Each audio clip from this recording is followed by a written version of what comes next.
You're watching Drakewing Gaming. Enjoy the video.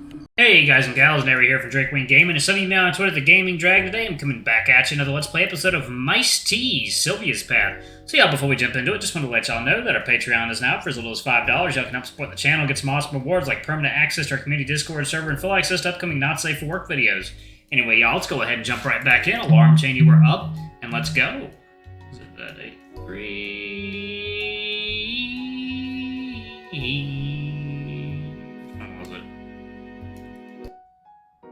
Alright. You were the only woman my age who didn't scoff or look down their nose at me when I talked about that kind of stuff.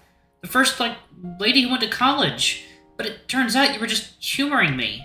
My head feels like I've been beamed with a dodgeball. Sylvia, I'm not smart. I read a bunch of books and wear glasses, that's all.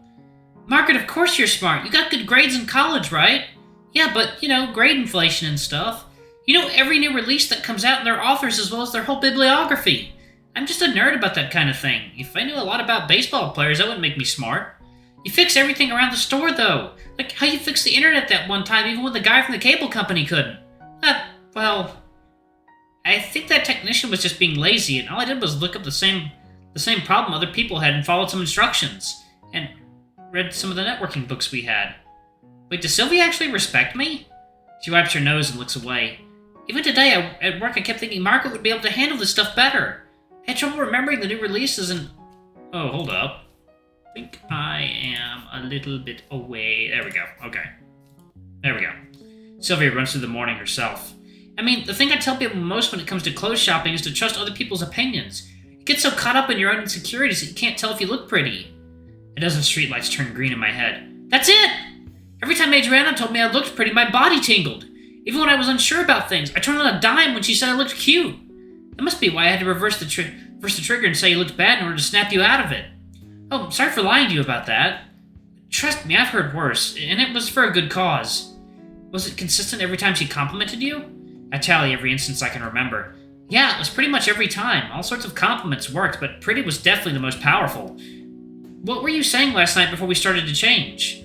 Just giving you more clothes shopping advice. You looked so interested at the time, I kind of went into detail. I guess I kept trying to emphasize how much you should sort of let go of your insecurities and just kind of let the music take you. The memory of last night is still hazy, but hearing her repeat her advice seems to reveal the foundations of the conditioning she unwittingly subjected me to. So, you'll revert if I say you look good in that outfit? I think I might. Do you want me to try? I mean, it won't be a lie. I realize I'm trusting the woman I just reduced to tears moments before with preserving my sense of self, but I don't have many options here. Yeah, as long as you snap me out of it right away. Oh, yeah, of course. Here we go. You look really cute in those clothes, Margaret. Oh, that's sweet of you. Oh, that's sweet of you to notice, darling. I mean, that color is so last season. Again, it feels like I'm pulled back from a free fall and onto its precipice. You know?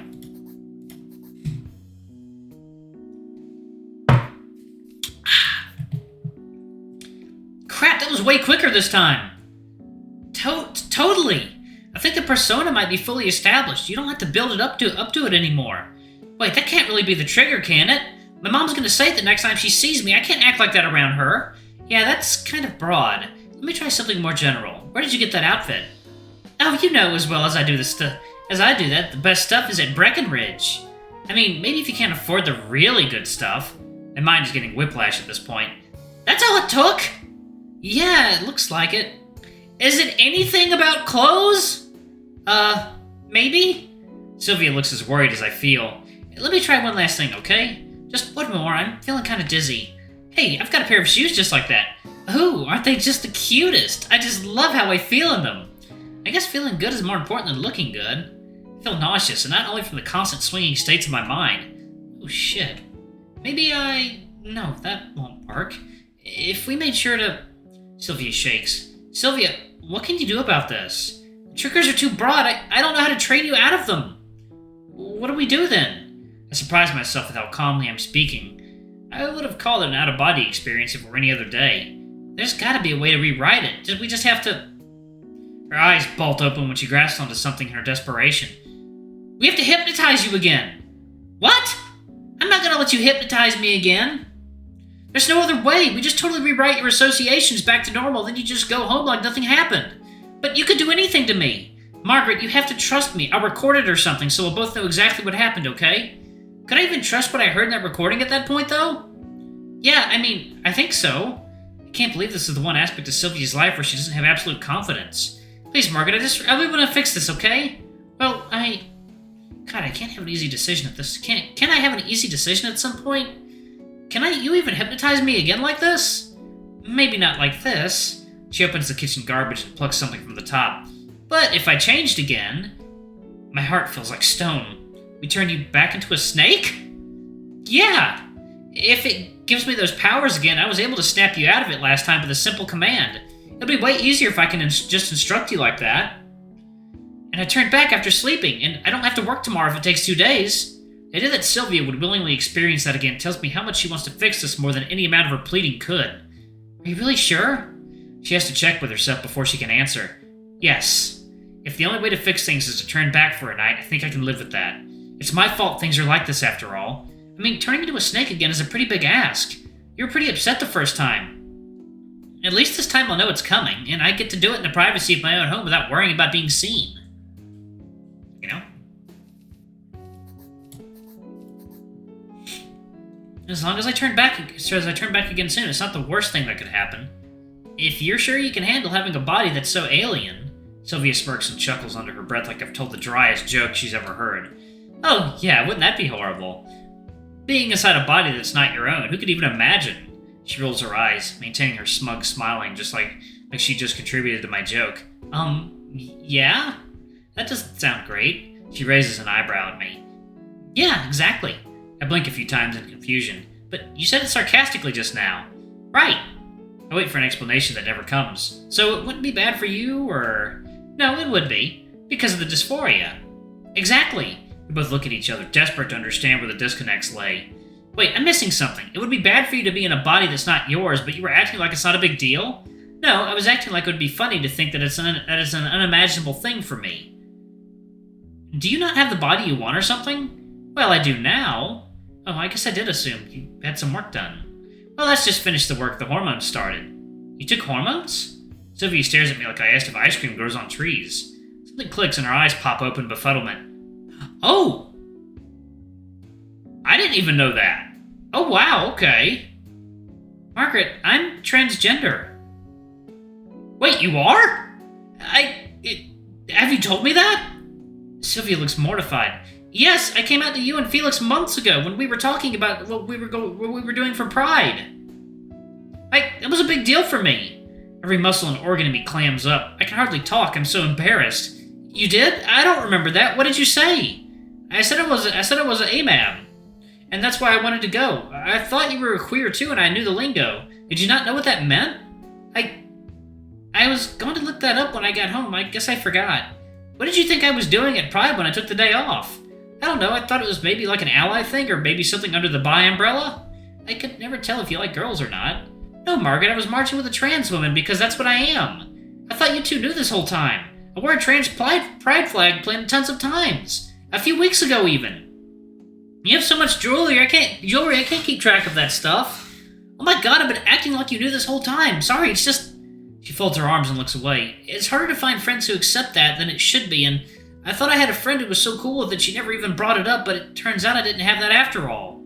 It just hurts. A cold knife feels like it's lodged in my chest. I'm sorry you didn't have that before. But you have someone who's happy for you now. Sylvia's posture softens, but she still doesn't look at me. Oh, thanks for that, I guess. The silence is less icy than before, but yet still awkward. It does tell me how serious you are about fixing this, though.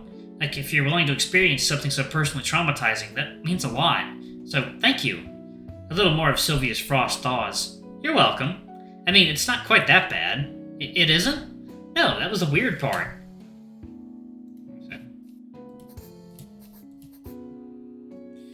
The whole time I was in that body, I thought it should have felt like it before I transitioned, but it didn't.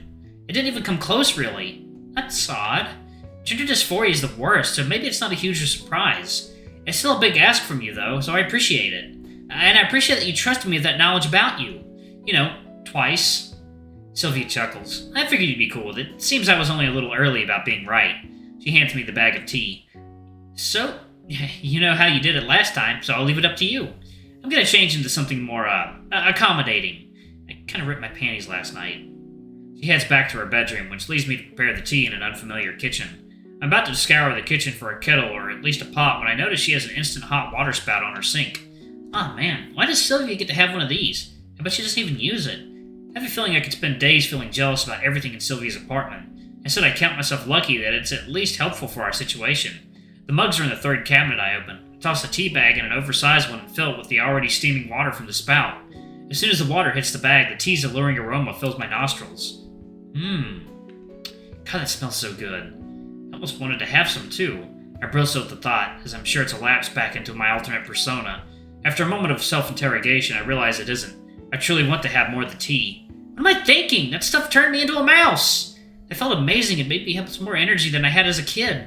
The sweet scent continues to waft off the tea. I guess I drank the tea when she hypnotized me. Maybe that's part of it too. My hand is already inching closer to the mug before I turn myself away and grab another tea bag from the trash. Thankfully, it's on top of a clean cardboard box. Sylvia emerges from her bedroom in a satin robe. Ah, good, you found the hot water. Yeah, here you go. She accepts the mug before noticing the extra one sitting on the counter. Oh, did you think I should have 2 servings? Oh, well, that one is for me. Really? Yeah, if we really want to recreate the conditions for last night, I should have it too. She takes a sideways glance at me but doesn't argue. Well, see you soon. She hesitates only a moment before bringing the tea up to her lips and taking a long, hearty sip.